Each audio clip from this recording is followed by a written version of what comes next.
할렐루야. 11월 8일 월요일 원포인트 큐티 가운데 오신 여러분들을 주님 이름으로 사랑하고 축복합니다. 이 시간 하나님께서 우리에게 주신 말씀은 누가복음 9장 37절에서 48절까지의 말씀입니다. 누가복음 9장 37절에서 48절까지의 말씀입니다. 다 같이 한 목소리로 합독하도록 하겠습니다. 이튿날 산에서 내려오시니 큰 무리가 맞을세 무리 중에 한 사람이 소리질러 이르되 선생님 청컨대 내 아들을 돌보아 주옵소서. 이는 내 외아들이니이다.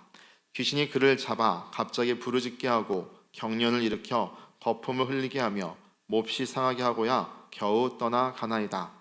당신의 제자들에게 내쫓아 주기를 구하였으나 그들이 능히 못하더이다.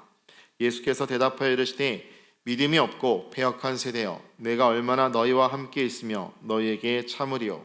내 아들을 이리로 데리고 오라 하시니 올 때에 귀신이 그를 거꾸러뜨리고 심한 경련을 일으키게 하는지라. 예수께서 더러운 귀신을 꾸짖으시고 아이를 낫게 하사 그 아버지에게 도로 주시니 사람들이 다 하나님의 위엄에 놀라니라. 그들이 다 그 행하시는 모든 일을 놀랍게 여길세 예수께서 제자들에게 이르시되 이 말을 너희 귀에 담아두라. 인자가 장차 사람들의 손에 넘겨지리라 하시되 그들이 이 말씀을 알지 못하니 이는 그들로 깨닫지 못하게 숨긴 바 되었음이라. 또 그들은 이 말씀을 묻기도 두려워하더라. 제자 중에서 누가 크냐 하는 변론이 일어나니 예수께서 그 마음에 변론하는 것을 아시고 어린아이 하나를 데려다가 자기 곁에 세우시고 그들에게 이르시되 누구든지 내 이름으로 이런 어린아이를 영접하면 곧 나를 영접하며 또 누구든지 나를 영접하면 곧 나를 보내신 이를 영접함이라. 너희 모든 사람 중에 가장 작은 그가 큰 자니라. 아멘. 이 시간 위신에 대한 욕망을 버리라 라는 제목으로 목사님께서 말씀 전해주시겠습니다. 할렐루야. 네, 오늘도 복된 월요일 새로운 날이 시작되었습니다. 하나님 말씀과 함께하는 사람들의 자유함은 시행착오가 없다는 겁니다. 그리고 남보다 많은 사람들을 우애하고 빙빙 돌다가 40년을 허송합니다. 그런데 말씀을 믿고 가는 사람은 이게 바로 지름길이요 왕도입니다. 그래서 오늘도 하나님의 말씀을 의지하여 내 발의 등과 내 길의 빛 되신 말씀으로 따라가는 여러분 되시기 바랍니다. 특별히 누가복음 9장 37절 말씀은 산 위에서의 그 변화산의 모습에 영광함이 있었어요. 영광스러움이 있었어요. 베드로와 요한과 야고보가 예수님과 함께 변화산에 올라가서 아주 놀랍게 이제 천국에 입성했을 때의 모습이라고 우리는 그렇게 보고 있습니다. 완전 인간에게 죄와 욕망과 원죄가 사라진 완벽한 변화. 그러니까 빨래하는 자가 아무리 빨래를 해도 그렇게 휘어질 수 없는 그런 완전한 광채를 띄우는 그 모습의 변화. 좀 놀랍죠? 그 일을 직접 이 땅에 있었던 베드로, 요한, 야고보가 예수님과 함께 경험한 것이죠. 아마 그때의 평강과 자유함과 기쁨이 넘쳤기 때문에 베드로가 여기서 우리가 초막을 짓고 여기서 살았으면 좋겠다. 너무 좋으면 그런 말이 나오게 돼 있어요. 그렇지만 이것은 아직도 과정이었고 천국의 입성을 앞에 두고 있는 상황이었고 여전히 산 아래에서는 이 세상의 임금이 활동하고 있었다 하는 것이죠. 이게 현실입니다. 우리가 기도원에서, 우리가 교회에서 때로는 세일회로, 때로는 40일 기도로 큰 기름을 부음을 받는데 동시에 이 세상 속에서는 세상의 임금이 집요하게 사람들을 들어가고 영향을 주고 공격을 하고 미혹을 하고 있다는 것이죠. 그런 의미에서 보면 오히려 성령 충만의 목적은 이런 세상 속에서 우리가 참된 권위가 누구이며 빛이 무엇이며 평화가 누구에게서 오는지를 보여주는데 의도가 있다는 것도 알 수가 있어요. 여기 37절에 이튿날 산에서 내려오시니 큰 무리가 맞을세 했을 때 이들을 기다리는 것은 귀신 들린 외아들, 이 아이를 만나게 된 겁니다. 아마 이 아이의 아버지는 얼마나 참 충격과 고통에 사무쳤겠어요. 여러분 어느 부모가 자기 딸 무당되면 좋아할 부모가 있어요? 진짜 가만히 정상적 양심으로 돌이켜보면 탄식을 합니다. 그 귀신의 세력에 사로잡혀서 할 수 없이 하는 거지. 그걸 벗어날 수가 없어 하는 걸 보면 더 불쌍한 거죠. 그러다가 영원한 형벌에 빠지게 되는 건데 오늘도 여기 보니까 아버지가 사랑하는 아들이 지금 귀신이 들렸다 이겁니다. 그래서 39절에 귀신이 그를 잡아 갑자기 부르짖게 하고 경련을 일으켜 거품을 흘리게 하며 몹시 상하게 하고야 겨우 떠나가나이다 하면서 떠나갔다고 떠나간 게 아니에요. 자기 집으로 삼고 들어갔다 나갔다 하는 거예요. 근데 이게 들어오니까 이게 폭력성으로 나타나요. 어떤 때는 여러분 우울증으로 나타나고 어떤 때는 폭력으로 나타나고, 둘 다 폭력은 좀 더 적극적으로 죽이는 거고 우울증은 소극적으로 자기를 죽이는 거예요. 이 죽음의 세력은 들어와서 우리 인격을 파괴하고 인생을 파괴하고 우리 꿈을 파괴하고 오늘 가정도 파괴하더라 이거죠. 이게 하나 들어와서 한 마리의 오처럼 온 가정을 헤집고 다녀보세요. 견딜 수 없는 고통에 빠지게 됩니다. 어쨌든 여기서는 나 그냥 살 수는 없어요. 여러분 빛과 어둠이 공존하는 거 보셨어요?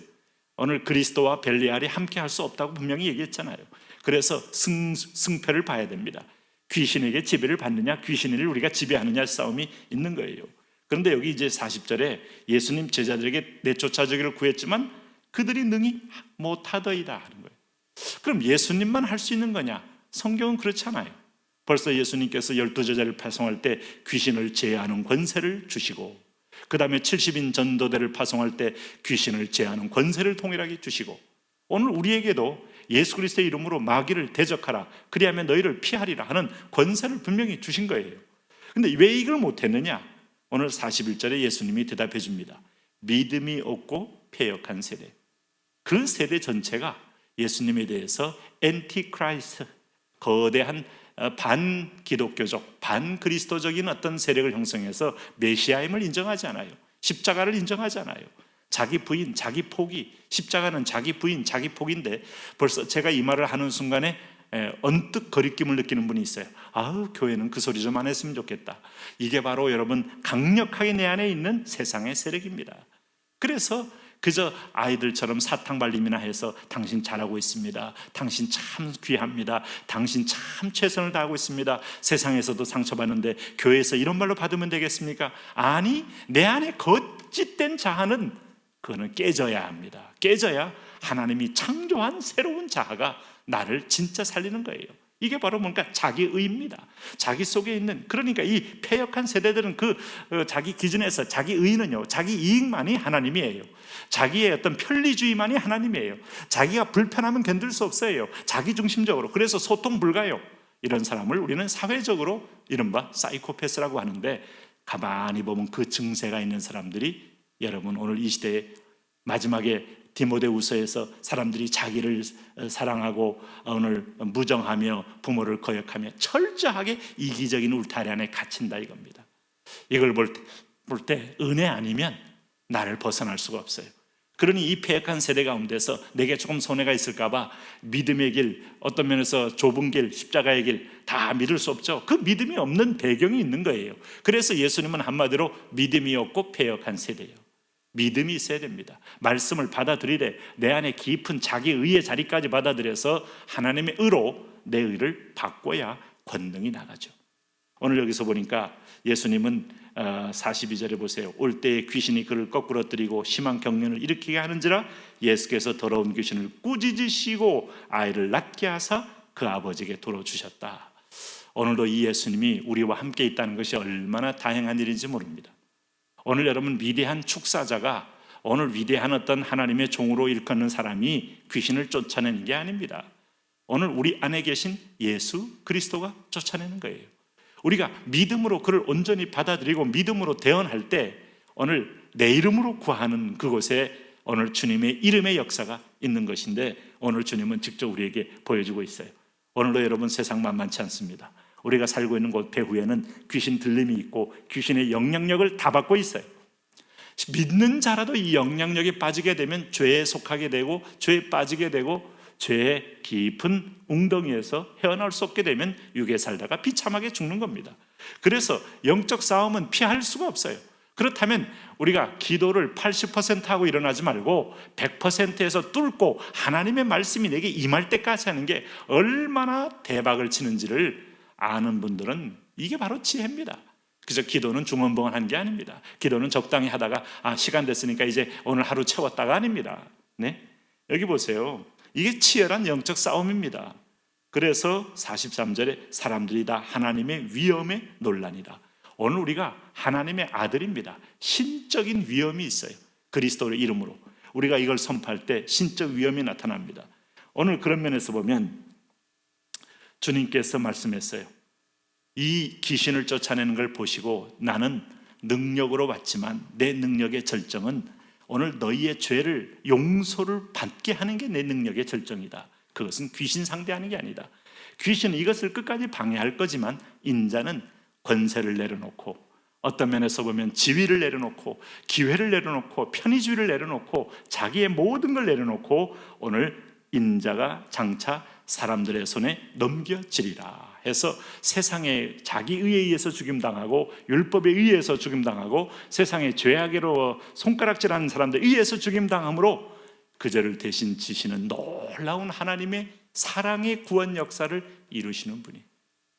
그러므로 여러분 진짜 귀신이 벌벌 떠는 것은 사랑입니다. 성령 충만해서 그리스도의 사랑으로 이렇게 말을 하면요 귀신이 엄습을 못해요. 네? 여러분 사랑하는 마음으로 중보기도 하잖아요. 어떻게 감히 귀신이 거기서 얼쩡거립니까? 오늘 주님이 오늘 하나님 앞에 말씀을 순종함으로 인류를 사랑하면서 자기를 비웠을 때 사단의 대가리가 깨어지는 역사가 일어난 거예요.